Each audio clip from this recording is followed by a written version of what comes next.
విదేశాలకు మన చేప రాష్ట్రంలో అంతర్జాతీయ మంచినీటి చేపల ఎగుమతుల కేంద్రమట. కేంద్ర ప్రభుత్వం నిర్ణయించింది 47 కోట్లు మంజూరు చేసిందట. తెలంగాణలో అంతర్జాతీయ మంచినీటి చేపల ఎగుమతుల కేంద్రం ఇన్లాండ్ ఫిషరీస్ అంటారట దాన్ని ఏర్పాటు చేయాలని కేంద్రం నిర్ణయించిందట. మొత్తం 13 ఎకరాల్లో దీన్ని నిర్మించేందుకు 47 కోట్లు మంజూరు చేసిందట. రాష్ట్ర ప్రభుత్వం చెన్నైకి చెందిన కన్సల్టెన్సీ సంస్థ కులు ద్వారా డిపిఆర్ తయారు చేయించి ఇటీవల టెండర్లు పిలిచిందట. దీని అవసరం ఏంటి అంటే దేశంలోని జలాశయాలు, డ్యాంలు, చెరువులు, కుంటల్లో చేపల ఉత్పత్తి పెరిగింది. ఏమైనా ఉపయోగం ఉందా?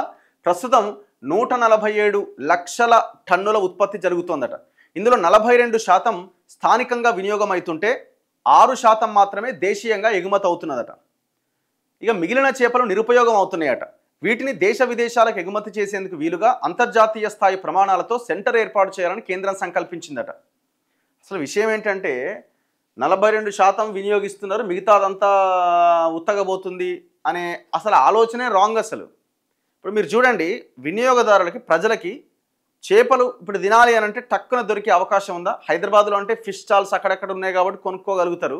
అవి కూడా ఫ్రెష్గా ఏం దొరకవు. మీరు విలేజెస్లో అయితే ఎంత చెరువులు ఉన్నా ఆ గ్రామాల్లో ఎప్పటికప్పుడు ఎప్పుడు పడితే అప్పుడు పట్టుకోవడానికి కూడా ఉండదు కదా. సో ఎవరైనా అమ్మొస్తేనో లేకపోతే ఏదో ఒక సందర్భంలో మనం టౌన్కి వెళ్తేనో తెచ్చుకోవడం తప్ప వేరే అవకాశమే లేదు. మరి చేపల వినియోగం ఇక్కడ తినంగా మిగులుతున్నాయి అనడమే పెద్ద పొరపాటు.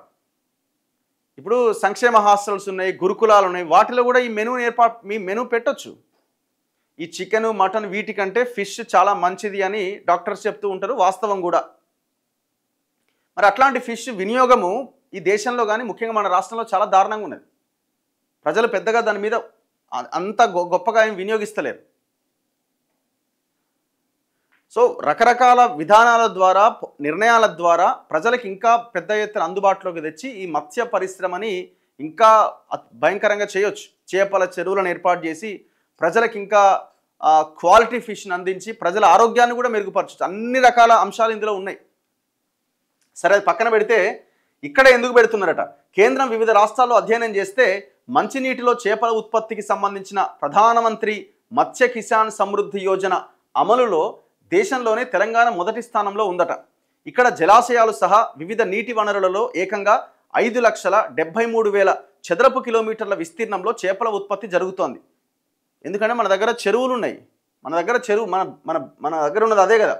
2024లో మంచినీటి చేపల ఉత్పత్తి 4,39,513 టన్నులు, మంచినీటి రొయ్యల ఉత్పత్తి 16,532 టన్నులుగా ఉంది. 2024లో రాష్ట్ర ప్రభుత్వం ప్రతి ఏటా 122 కోట్లతో ఉచితంగా చేప పిల్లలు పంపిణీ చేస్తోంది. ఇవన్నీ కేంద్రం ప్రణాళికకు అనుగుణంగా ఉన్నందున తెలంగాణకు అంతర్జాతీయ ఎగుమతుల కేంద్రాన్ని మంజూరు చేసిందట. అంతర్జాతీయ ఎగుమతుల సెంటర్ కావడంతో విమానాశ్రయానికి సమీపంలో ఏర్పాటు చేయాలని కేంద్రం నిర్ణయించిందట. దాంతో శంషాబాద్ ఎయిర్పోర్ట్తో పాటు జాతీయ రహదారిని ఆనుకొని ఉన్న రంగారెడ్డి జిల్లా కొహెడాలో 13 ఎకరాలను అధికారులు ఎంపిక చేసిరట. కార్గోకు ఏపీలోని ఓడరేవుల ద్వారా సైతం చేపల ఎగుమతులకు ఈ ప్రాంతం అనుకూలం.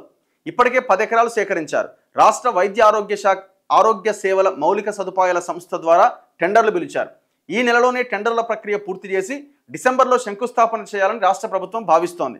ఏడాదిలోగా భవనాలన్నీ నిర్మించాలి అనేది లక్ష్యమట. సో దానికి కేంద్రమే నిధులు ఇస్తున్నది, 47 కోట్లేమో ఇప్పటివరకు రిలీజ్ చేసింది. ఈ భవనాల్లో ఏముంటాయి? భారీ భవన సముదాయాన్ని నిర్మిస్తారట.